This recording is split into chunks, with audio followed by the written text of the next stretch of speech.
What you're seeing here has nothing to do with little green men from Mars, I assure you. Nothing to do with aliens. What you're looking at is the Vril 7. Matter of fact, we went over and got not only the V2 the rockets, you know about all that, but we also got this technology right here, and we brought it back. Hitler had a whole series of these Vril saucers made. Now, this thing couldn't even leave Earth's atmosphere. It was not a flying saucer like you're thinking about. No little green men involved. We're talking about pure German science here, okay? And it really was just a different form of a helicopter. It still operated off aerodynamic lift, off blades that were run by 12 motors. Our people discovered much of these technological advances when we went in under Operation Paperclip. We went in and began to bring their scientists out. Even before the end of the war, we sent in people and began to make arrangements to recruit their scientists and their intelligence establishments. Hitler's intelligence establishment, almost intact, was brought out of Germany by the Dulles brothers, Henry Kissinger, and other men who worked on that project to get those people out of there. And those people, the Galenorg, was eventually turned into your CIA. You people have no concept that half of the CIA was Nazis and the other half was these stool groups like the Skull and Bone groups that Bush came out of.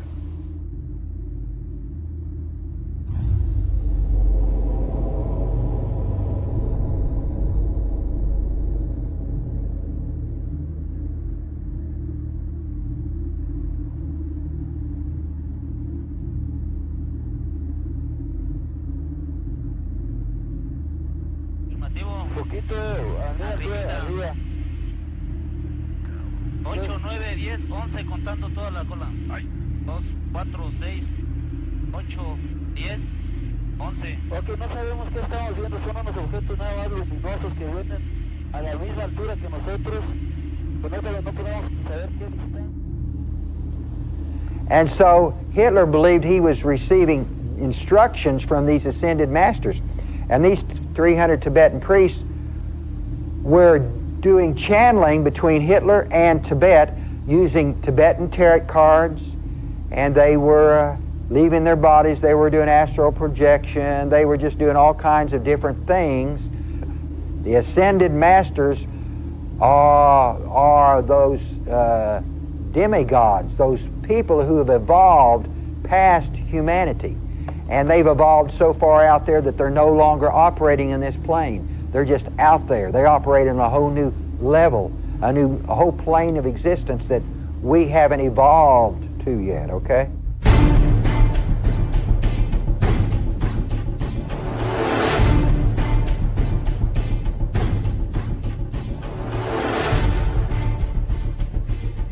$70 million people died during the Second World War. 13 million innocent civilians died in the German invasion of Russia. It's not even possible to comprehend these tragic numbers. All these war victims died never really understanding the truth behind the physical war, but a simple faith in God was enough. The deeper secrets of World War II were hidden because they were too incredible for the masses. The spiritual nature of this war was going on since the time of the patriarch Jared, the 6th generation from Adam. 99.9% of the historians who recorded what happened during the World War never realized the truth at the very core. Yet there were a few who glimpsed an incredible truth, so amazing that they themselves could not even comprehend it. Others who gazed on incredible revelations were afraid to release the truth, some fearing ridicule because the readers would never understand, thus suppressing it from the masses and educational institutions. It was too bizarre, sounding like something out of a science fiction movie. Yet these hidden secrets were too important and immense for us to ignore, and began leaking out through confiscated Nazi diaries, Nazi scientists, agents who gazed at secret documents, and witnesses who talked before taking their secret to their graves. Adolf Hitler had access to a higher intelligence than mankind. He explained it himself as divine voices. The German technology of UFOs is only now being understood by the public. Why haven't the average citizens of the 21st century heard this alternative version of World War II? Hitler may have answered this question himself. The real destiny of man is something the average man could not conceive, and would be unable to stomach if given the chance. Our revolution is a final stage in an evolution that will end by abolishing history. My party members have no conception of the dreams that haunt my mind, or of the grandiose edifice of which the foundations will have been laid before I die. The world has reached a pivotal point and will undergo an upheaval which you uninitiated people cannot understand. We've uncovered a never-before-seen secret location that can possibly explain the mystery between the Nazis and UFOs. It was something unconventional, some kind of a spacecraft. After the war, many of the German scientists went to New Mexico and became the basis of NASA. One of the key scientists, Hermann Ohlberg, said we were helped by people from other worlds. Did Adolf Hitler and the Nazi Party have help from a higher knowledge than man? There are scholars and believers who now think they were guided by the alien grace of our modern UFO phenomenon. They insist these aliens have been visiting Earth for thousands of years. It's my opinion they have been here since the time of the patriarch Jared, as depicted in the Bible and the Apocrypha. They are not aliens from another planet, but are the children of fallen angels destined to live in a spiritual dimension on Earth. Today we call them demons. Many officers of Hitler's staff are on the record saying he was possessed by demons. Hitler himself describes it as divine providence. At the age of 17, he first heard their voices. In his book, Mein Kampf, he describes how a voice saved his life in a battle during World War I. The voice told him to get out of the trench, and seconds after he got out, a shell burst in the very spot, killing all those in the trench. He was now fully convinced he was divinely guided, and began his plan of ruling the world. If this theory is correct, we now know where that plan came from.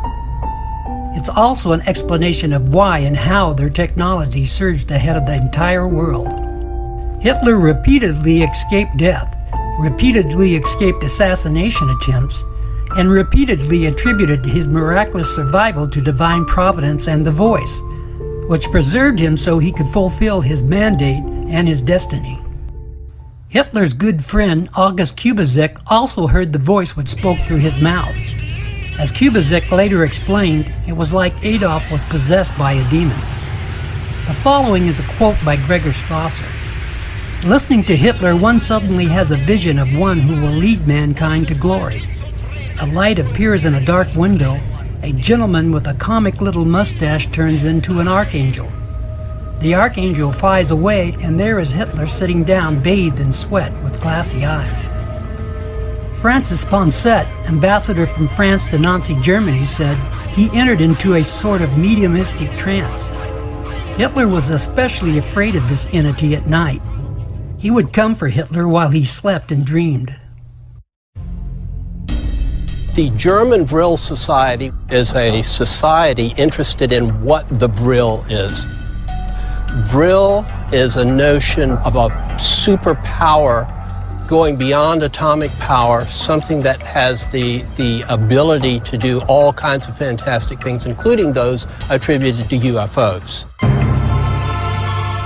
At the end of World War I, where Germany was in abject defeat, it was of interest to German militarists as a possible source of power. The mediums in the Vril Society were saying that this force could be used to power craft. There were mediums that were doing exactly what? Okay, generally speaking, mediumship is thought of in terms of communication with the dead. There's another group of mediums who channel material that is related to extraterrestrial or ultra-terrestrial beings, and that claims that it comes from the science of these beings, and that if we adapt that science, we will learn a great deal about higher technology than we have. Of course, the Nazis, being interested in power, quickly bought into that, and the more desperate the war became, the more they wanted to do aircraft in tune with these mediums who were transmitting this material. They seemed to grasp the shape of these things, which was saucer-shaped or cigar-shaped, just as UFOs that are seen today. But they could never get the idea of the power that was involved in these things, because apparently, even though they used the name Vril Society, they never understood what the Vril actually is. The exquisite medium Maria Orsic was the leader of the Vril, the beautiful young ladies of the Vril Gesellschaft. They all wore their hair in long horsetails, contrary to the popular short bob fashion of their day, claiming their long hair acted as cosmic antennas that helped facilitate the contact with extraterrestrials. Could the Vril women's long hair be the same attraction the fallen angels had with the daughters of men in Genesis chapter 6, and also the Book of Enoch? According to the legend of the German Vril Society, a fateful meeting was held in 1919 at an old hunting lodge near Berchtesgaden, where Maria Orsic presented to a small group assembled from the Thule, Vril, and Black Sun societies telepathic messages she claimed to have received from an extraterrestrial civilization. One set of Maria's channeled transmissions was found to be in a secret German Templar script, unknown to her. A second series of transmissions appeared to be written in an ancient Eastern language, which Babylonian scholars associated with the Thule group, recognized as ancient Sumerian. Maria Orsic, along with Sigrun, another of the Vril Society's female mediums, began the task of translating these transmissions and discovered they contained instructions for building a circular flight machine.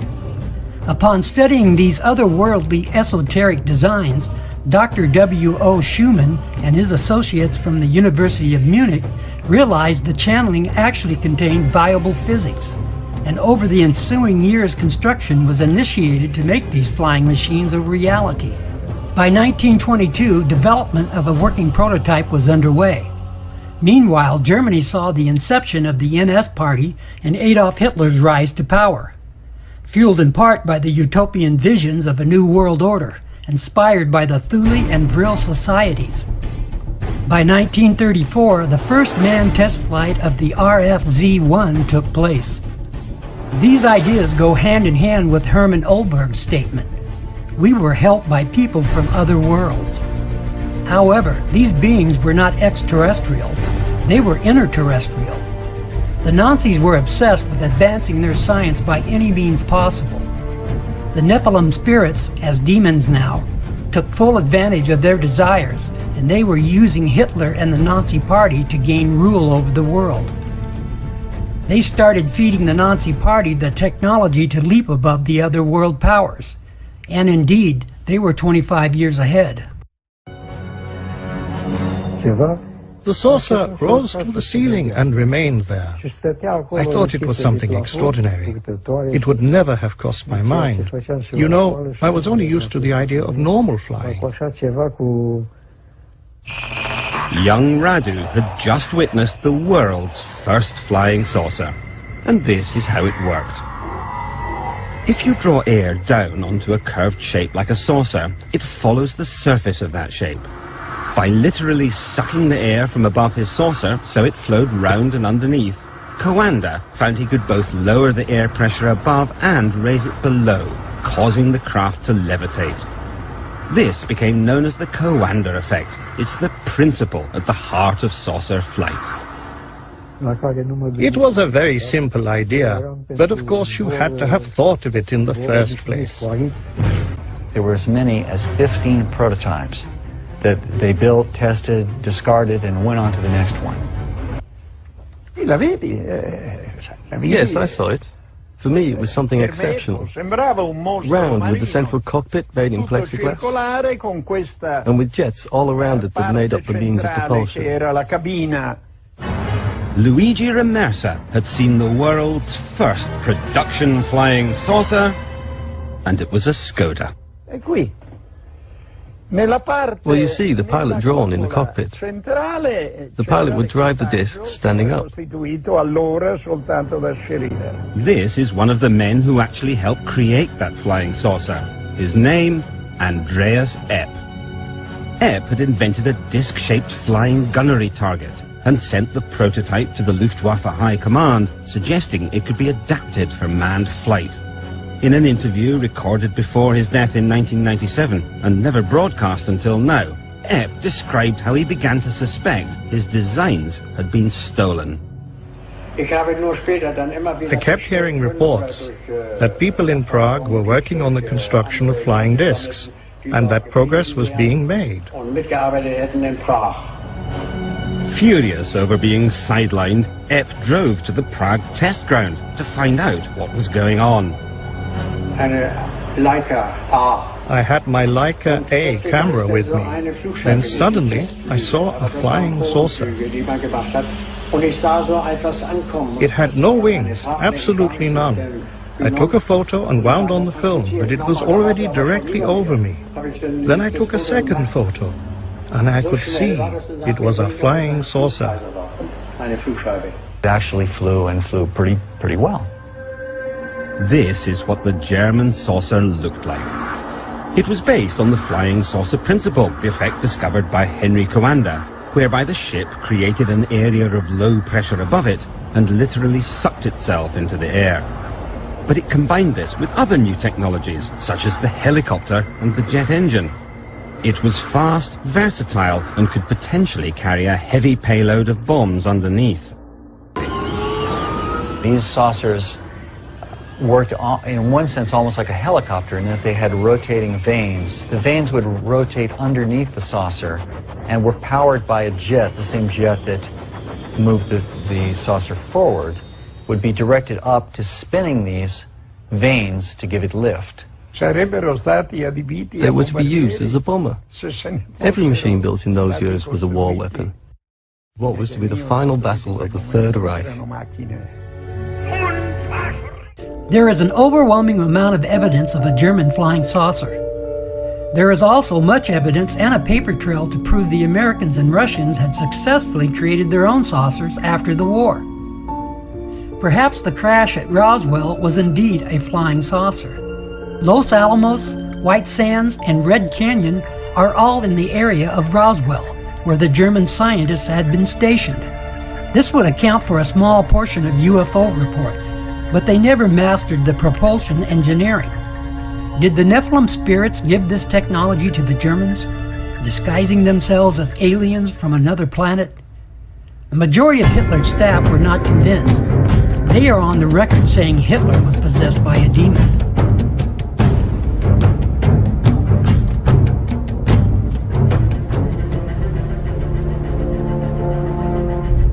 The pure Aryan race were the inhabitants of Atlantis. They were great in stature and had highly developed minds.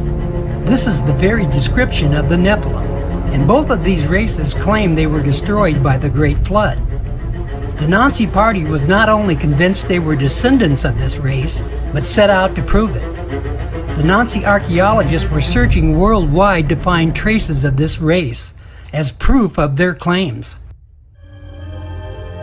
A branch of the SS was the Ancestral Research Unit, which went all over Europe looking for remains of Aryan ancestors who might still have purity about them.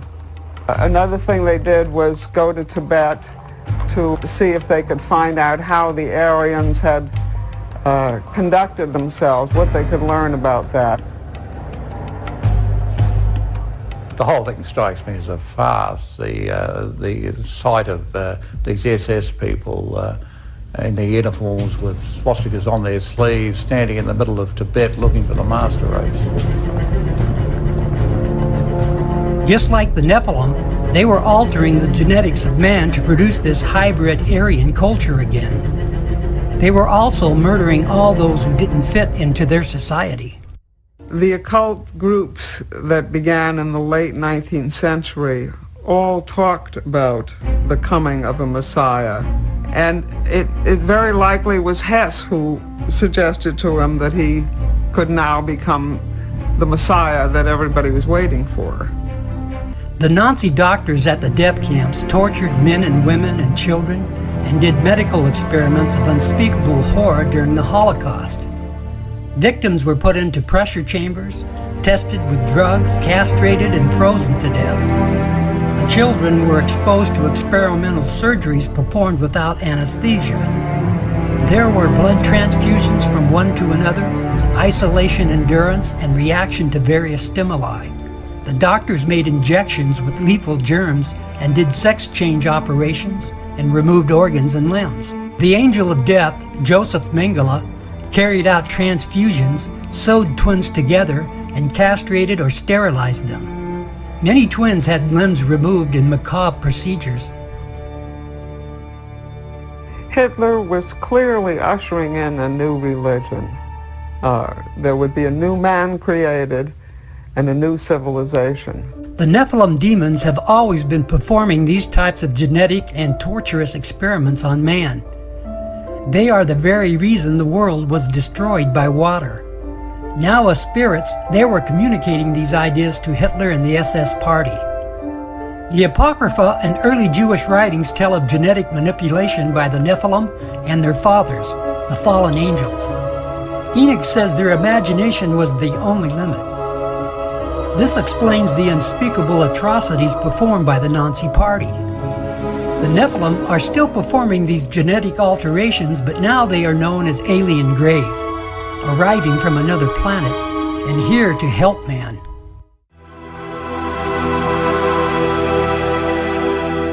I've had occasions where I've been able to communicate with them to an extent which is a mixture of them speaking in a sense that seems to be telepathic. Some even claim the Greys will often whisk their human prize away into space. An effort to create an offspring race that perhaps had the best qualities of humanity and the best qualities of these alien beings. As you can see, the Nephilim are still trying to produce the great Aryan race. This idea was communicated to Hitler and the SS by the Psychic Vril Society. Helena Blavatsky and the Theosophical religion were the main influence and foundation of the Vril and Thule societies. Helena had completely given her mind over to the spirit realm. She claimed to know the entire history of the world, saying the Aryan race was the undefiled race, descendants from Atlantis. This pure Aryan race was the Nephilim, before their bodies were destroyed, the time before the Great Flood. Hitler and the SS embraced Theosophy, the Vril and Thule societies, and it became the compelling force behind the Nazi party. The Nephilim, now disguised as the alien Greys, are here to help save the world from our own pollution. John Mack, the Pulitzer Prize-winning professor from Harvard University, is a perfect example of this illusion. He claims the alien abductions are somehow related to a new hybrid human race, one which will help us save the world.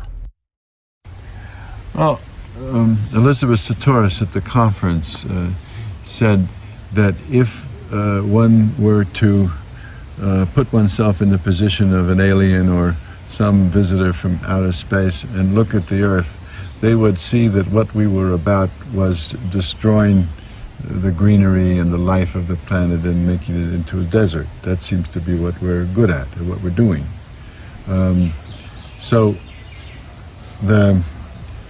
It may be that, and I have some evidence for this from the communications that the aliens have brought to the people that I work with, that those beings are very aware of this desertification of the planet, and they tell us, they show the people who have had these experiences, these incredibly beautiful images of the planet, and it's like here at Novalinka, the flowers and the moss and the water, and then they show that juxtaposed with scenes of utter destruction, forests destroyed by acid rain, and rivers polluted where the fish won't live.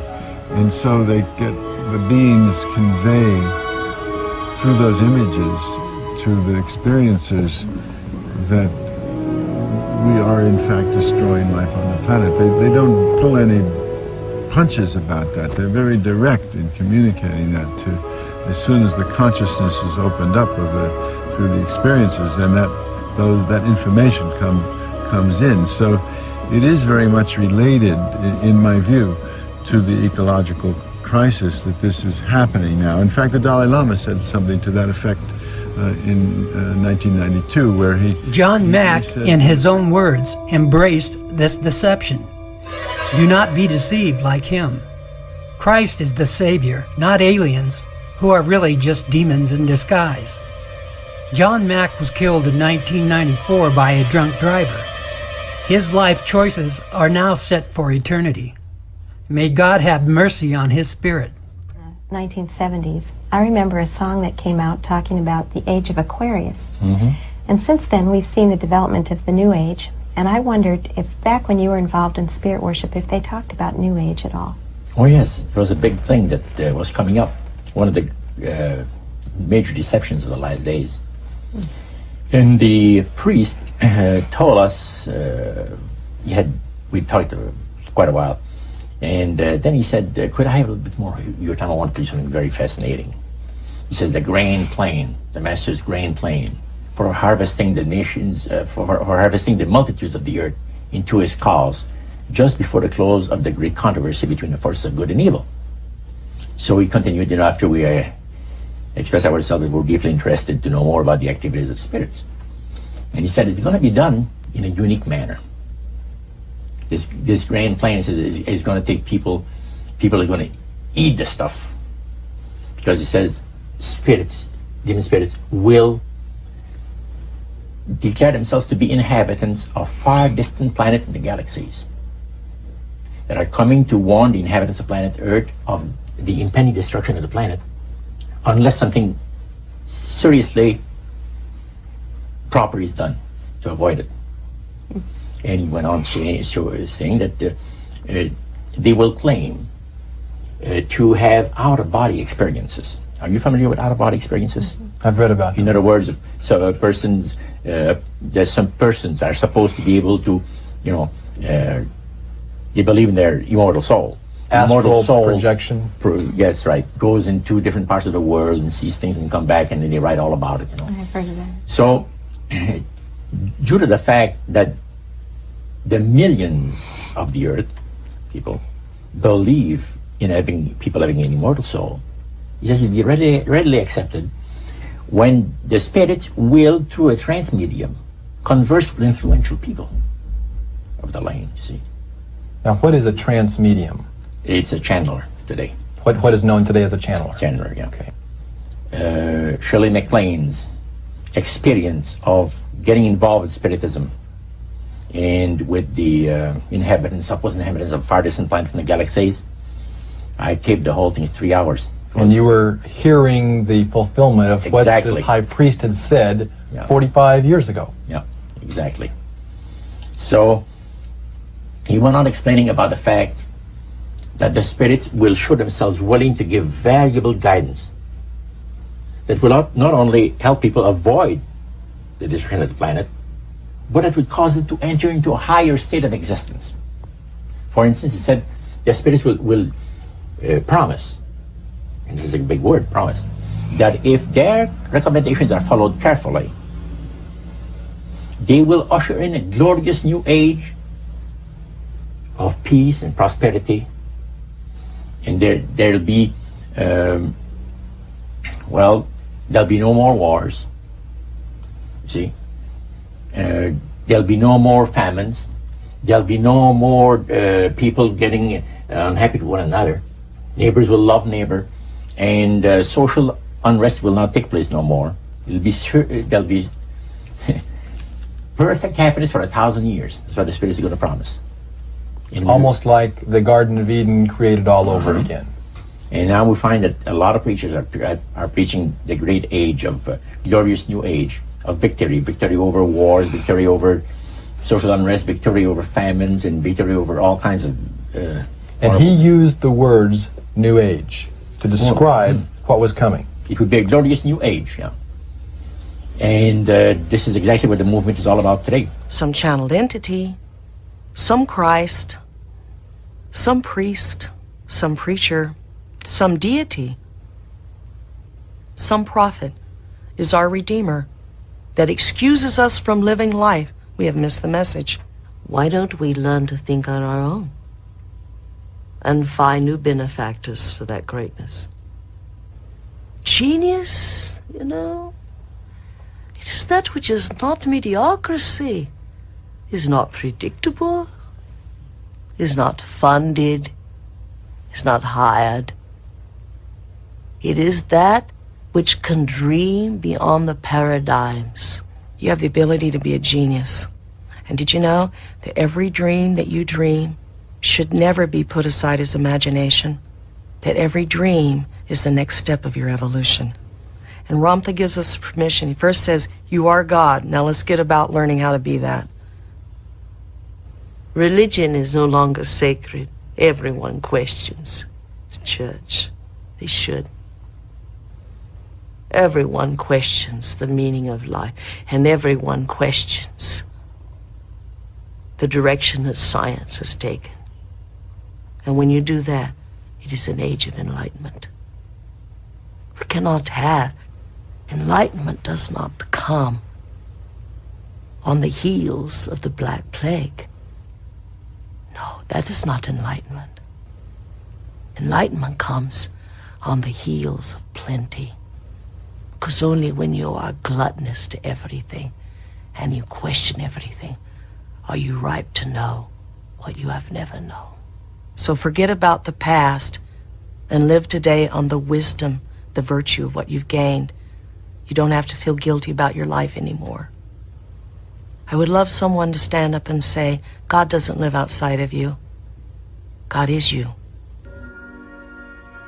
While J.Z. Knight is among the more successful mediums, she is certainly not alone. A nearly identical doctrine is preached from a series of channelers who believe they are in communication with extraterrestrial spirits from other planets and galaxies.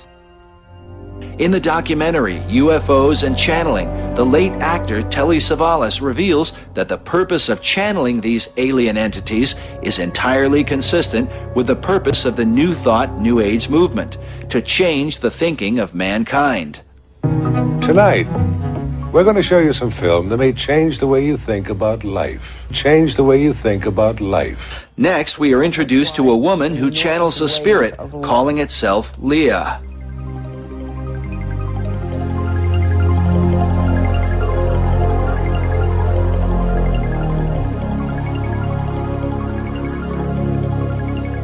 Hello, Philip. How are you today? Very good, Leah. How are you? Very fine, thank you. So, what is it that you wanted to know? Where are you from? I'm from Venus. I don't think anybody's going to believe that you or anybody else could be from Venus. Could you explain to us how you could be when everybody knows it's uninhabitable? They think it's uninhabitable because it is not inhabitable by physical life forms. We have bodies of light. While Leah rambles on with fantastical ideas, she soon compels the audience toward global unity, a message found throughout the New Age movement. And what occurs here on this planet will affect the rest of the universe. Can you, with all of your different ideas, all of your different races, come together as one planet and one people? We have dedicated millennia upon millennia to this idea. The earlier experiments with Pan and Lemuria and Atlantis were not successful. But this one will be. Now the interviewer asks the woman to exchange spirits and to channel another spirit that calls itself the Tibetan.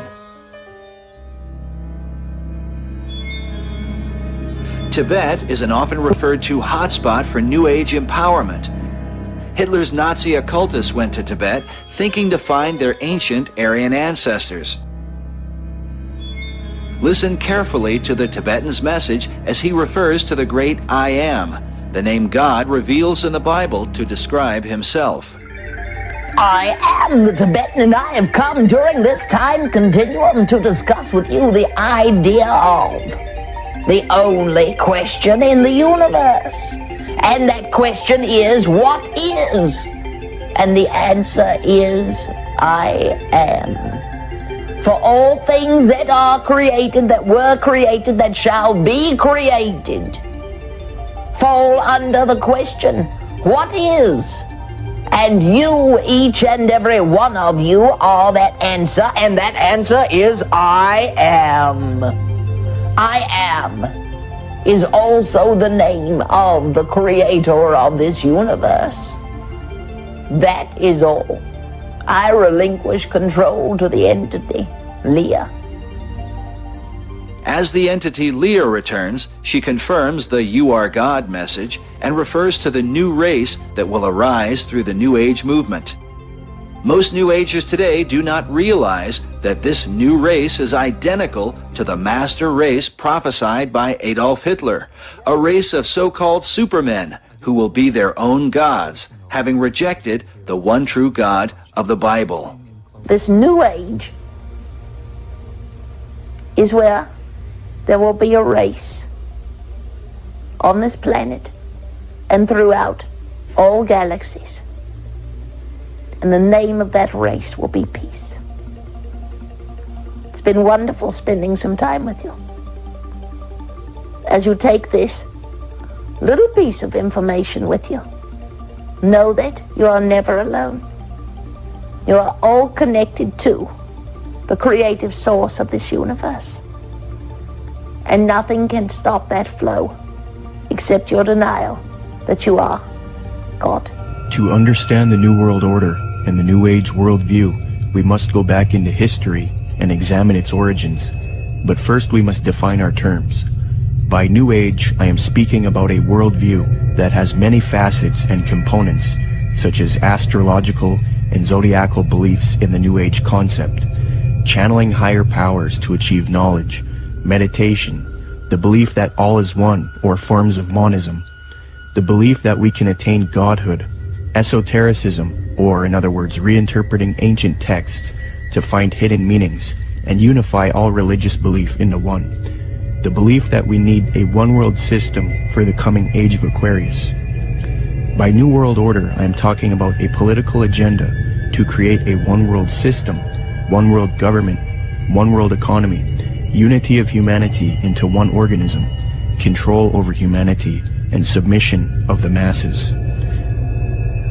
But today, the largest countries of the world have agreed a global plan for recovery and reform.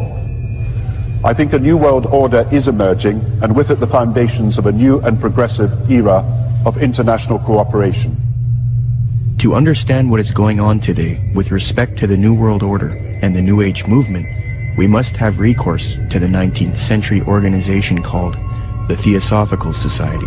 This organization in particular, among others, is largely responsible for the modern New Age movement and the political doctrine known as the New World Order.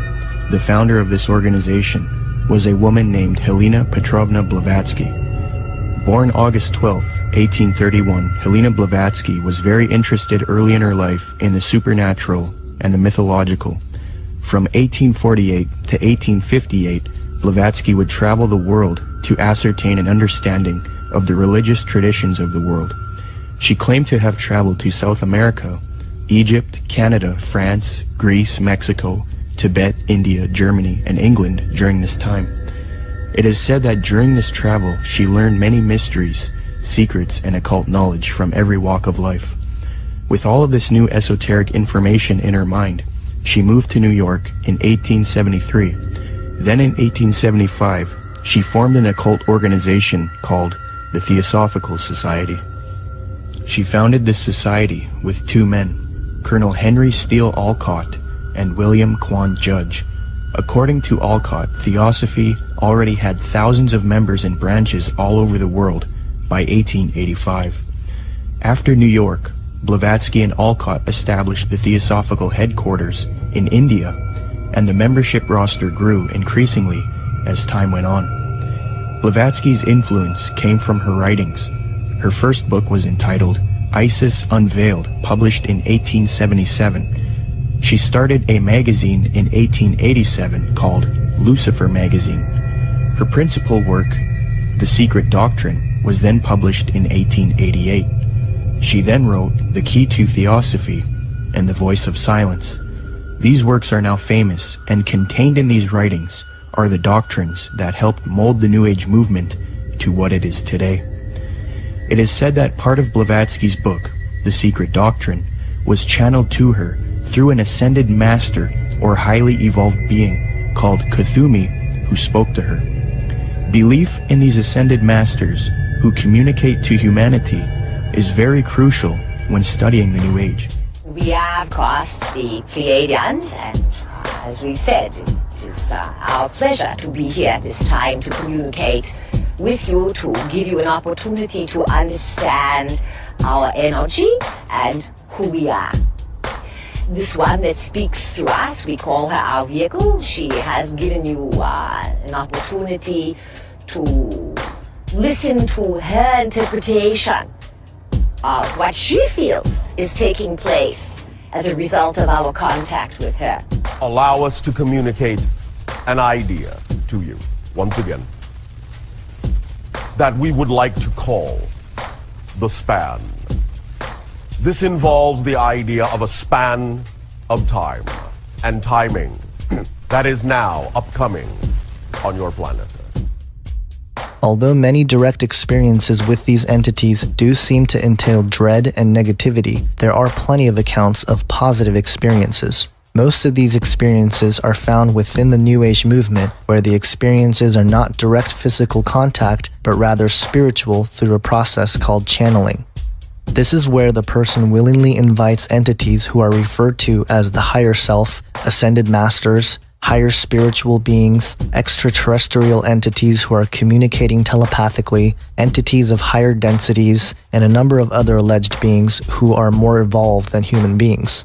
Most of the quotes we've looked at in an earlier section of the ancient mystery schools and theosophy were all channeled information.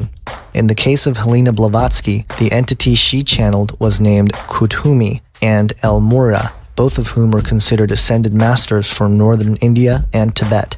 Alice Bailey channeled the entity Dejwal Kul, also considered an ascended master. Today there are several New Age teachers who claim to get their information from a source of a higher spiritual origin. According to the New Agers, Theosophists, as well as many elitists and Freemasons, there exists a group of highly evolved men and women called the Masters of Wisdom. These powerful groups claim that Buddha, Krishna, Muhammad, and Jesus were all masters of wisdom, and that a being named Maitreya is the leader of these beings, who in turn is subject to the true leader, Sanat Kumara.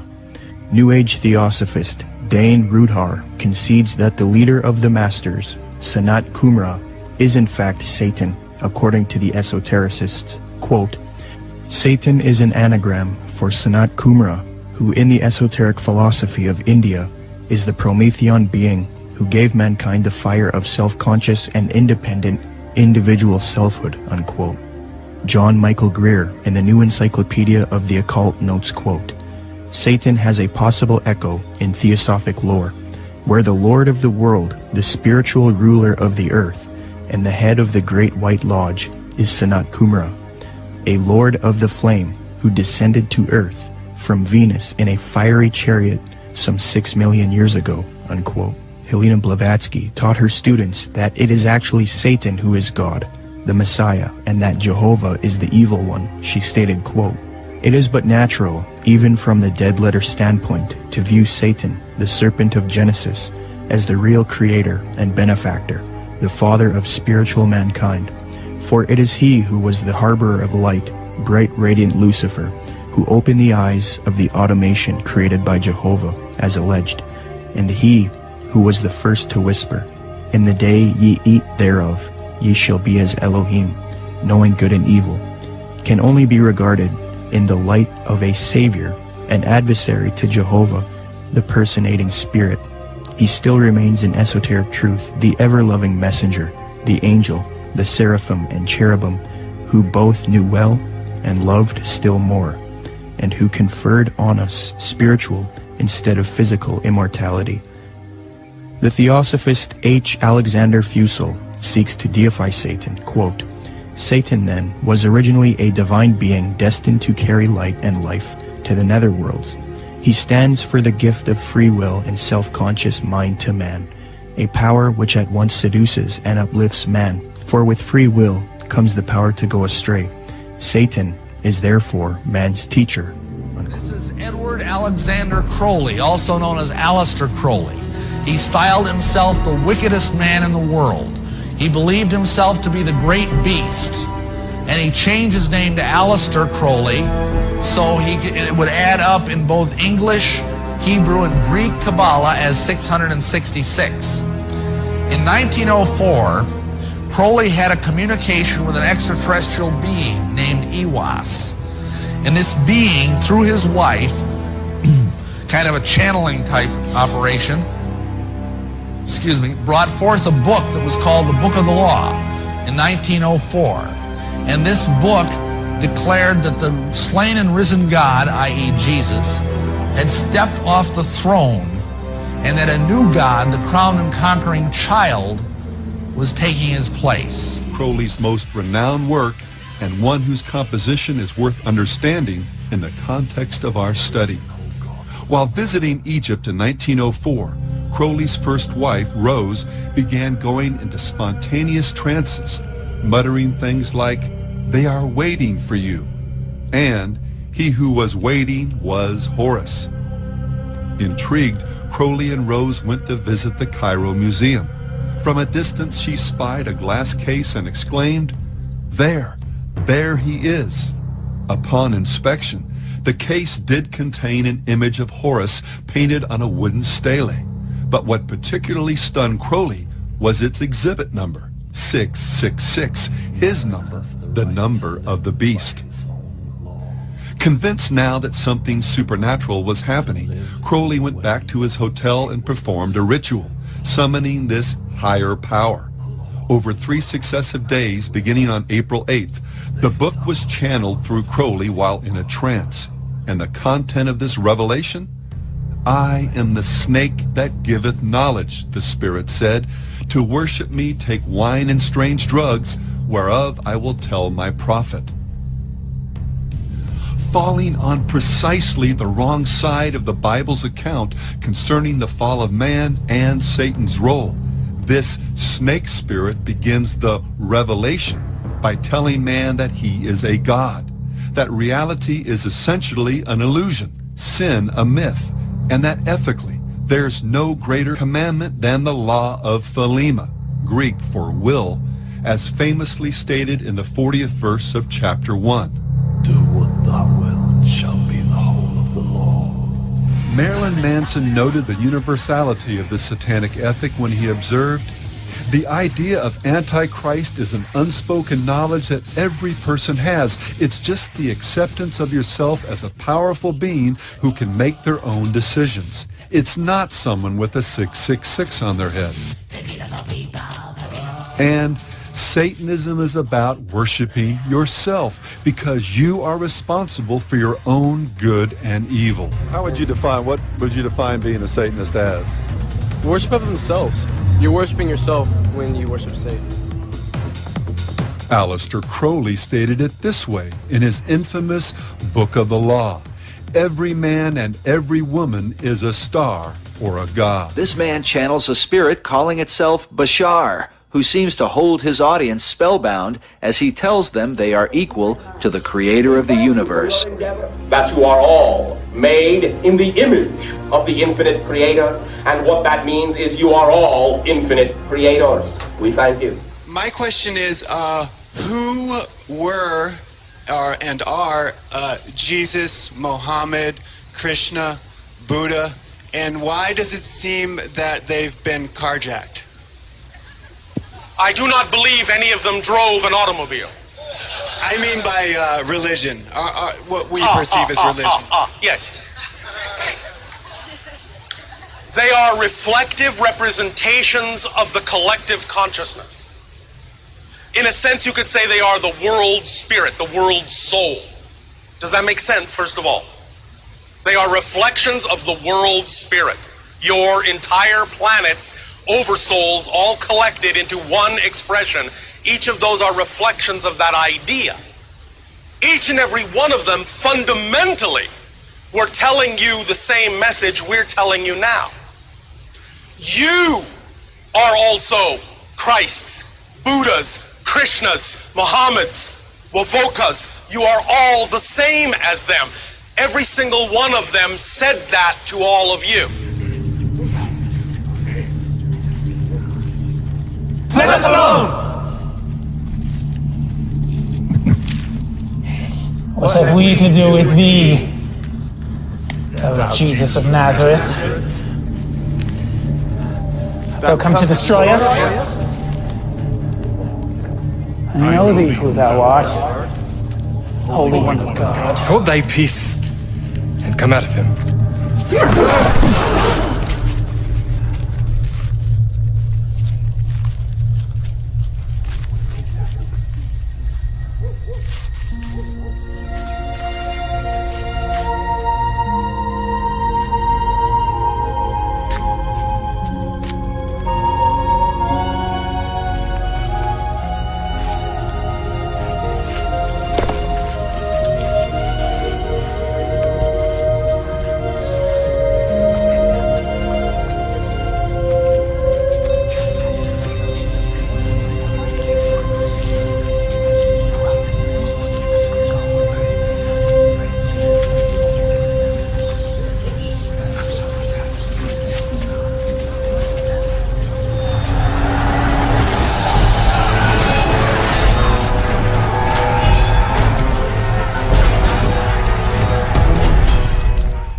characters of today's modern Bible, and people have their own forms of Bibles now. You know, it's a new day and age. People have their own thinking. People have their own things that they're into. People have their own religion. Hip-hop is a religion to a certain extent, and the rappers are the preachers, and the music is the scriptures.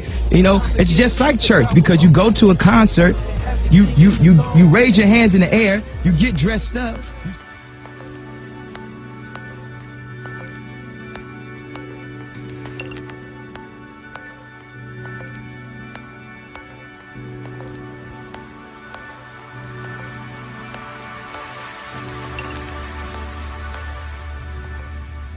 Can't do it. Not tonight. You go. Henry? Oh my.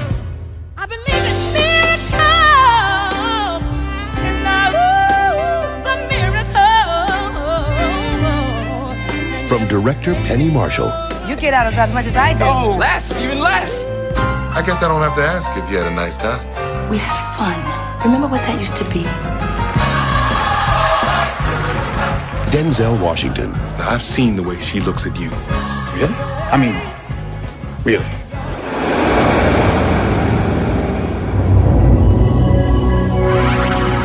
What if angels walked the earth?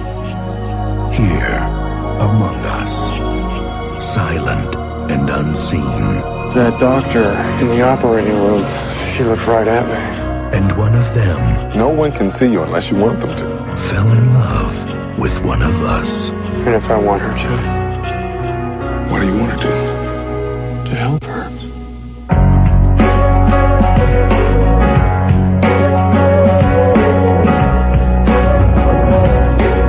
Are you a visitor? Well, who are you visiting?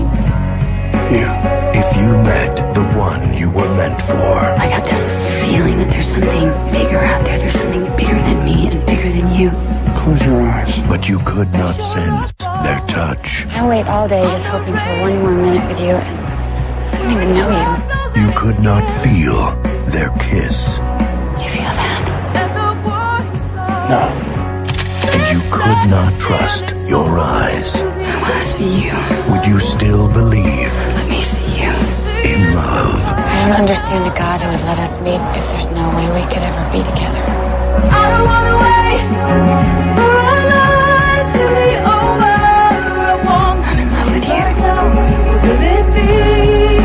He can give up his existence as he knows it and become one of us. Our lives to be over. You choose to fall to earth. And when you wake up, you're human. Sorry. Nicolas Cage. Meg Ryan.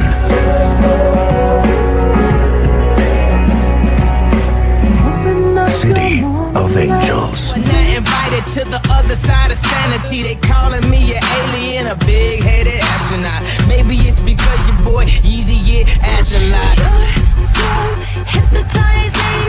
Could you be the devil? Could you be an angel? Your touch magnetizing. Physically imploding. Leaves my body glowing. They say, be afraid. You're not like the others. Futuristic brothers.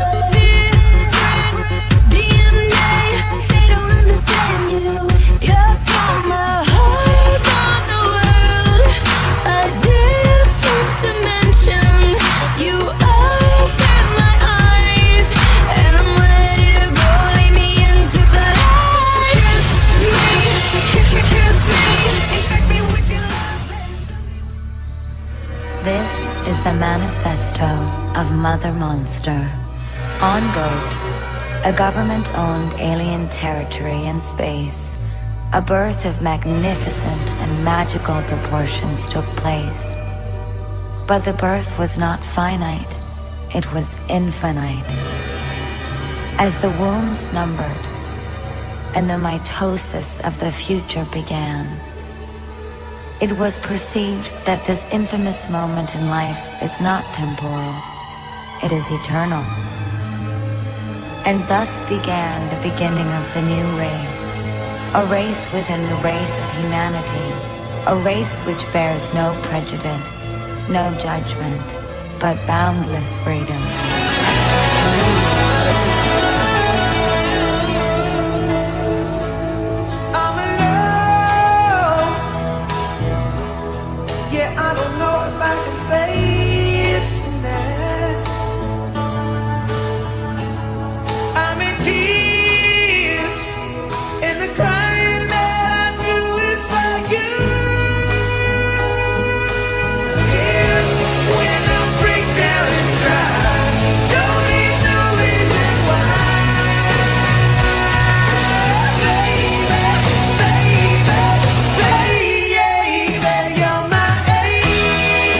Yeah.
If we don't use human DNA now, someone else will.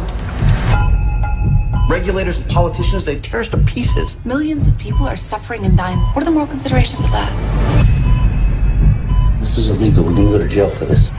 Human cloning is illegal. This won't be human. Not entirely. It's coming out. It's not due for months. It's slippery. It's...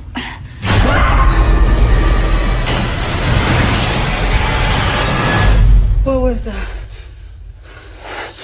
A mistake. Here is something completely unique in the world.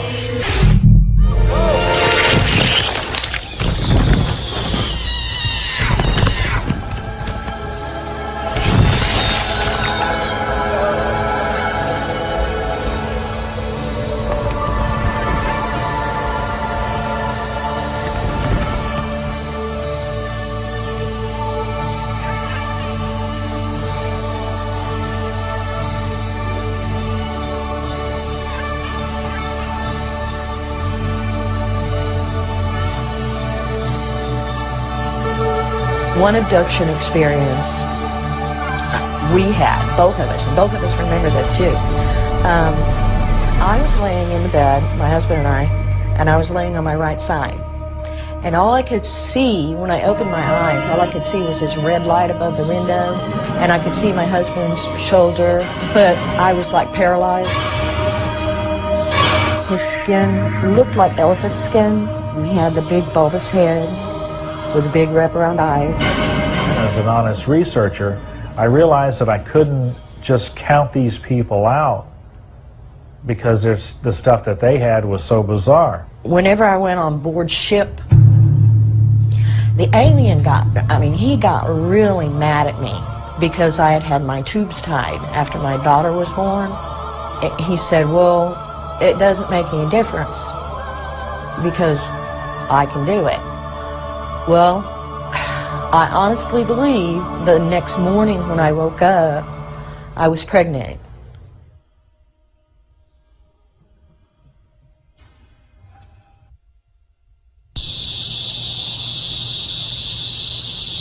It was about 3 months later, I was abducted, and they took the child. A little while later, they came again, and I was on board ship, and one of the aliens brought a child to me. How did that come from me? How? How does that happen?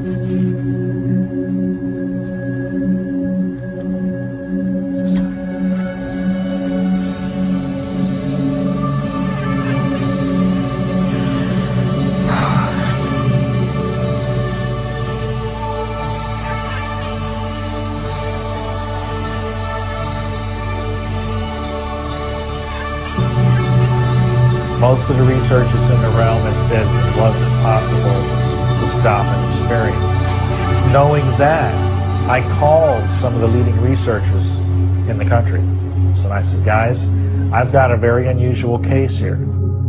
This man, we'll use the name Bill, and during his experience, in fear, he calls out, Jesus, Jesus, Jesus, or Jesus, please help me. By calling out, he abruptly stops his abduction experience. These entities can be stopped in the name and authority of Jesus Christ. Once down in Cocoa, this was after I accepted Jesus Christ, they tried to come. And I kept saying, no, no, you're not doing this. And I took on the empowerment of Jesus Christ, and I stopped that. For we wrestle not against flesh and blood. These are spiritual entities. Taking on the empowerment of Jesus Christ put a stop to a lot of things. And he's helped me a great deal. Thank you, Lord.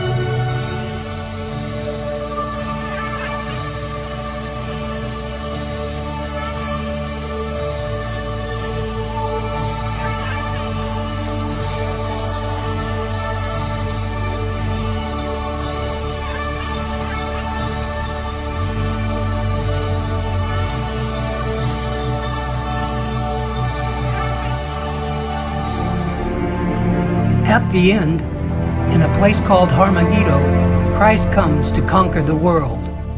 Jesus Christ, once the Lamb who was slain, is now the warrior king, defeating Satan and casting him into the lake of fire. He will then rule this world for 1,000 years.